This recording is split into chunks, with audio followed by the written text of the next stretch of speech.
Kembali bibaro season 4 hakane ka video kwamta ngan pen wanra HCP yaki khobor laikam jong ka Mekhalayan Medical Drug and Service Limited MMDSL.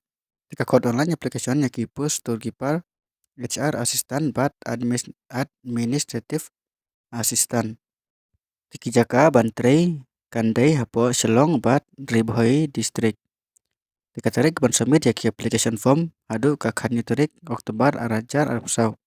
Tiki bom pada apply yakini kipus apply no bat ngin saya page kumno baphin apply tingin page no yaki kerteng jong kipus bat hat karno kipus baro kibalaj kapus banikong storekeeper number of post lightly kipus baro balaj location is kasihil artili kipus bat ribai tang kawe kipus bat ka salary bat katkum ka Mekhalayan Medical Drug and Service Limited MMDSL 6 Nangta ka essential qualification pilih berpendap ya ka bachelor ka pharmacy from a recognized institution or related field but ka experience and competencies at least 2 years of experience prior experience in retail preferably in management position would be advantageous.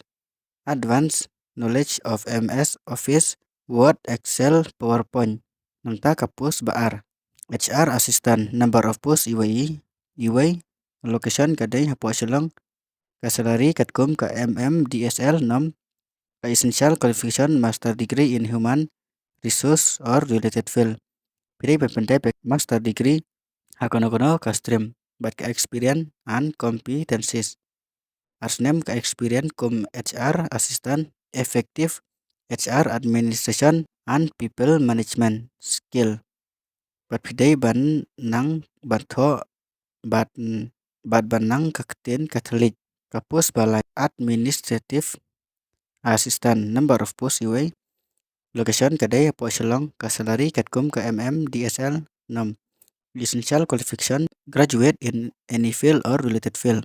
Pilih berpendap ka graduate hakono ka stream berkumju ke experience but competencies arsnem ke experience kum administrative assistant pidai banang bantho bat pidai ruban pada kakden Catholic kumna ban apply yakini kipus qualified and interest candidate can submit their application electronically through online form only on before 4 p.m. 17 of October with soft copies of their biodata certificate and job experience.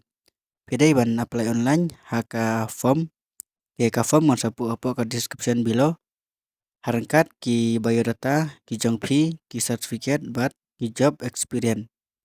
The applicant of the candidate will be screened and intimated in due course.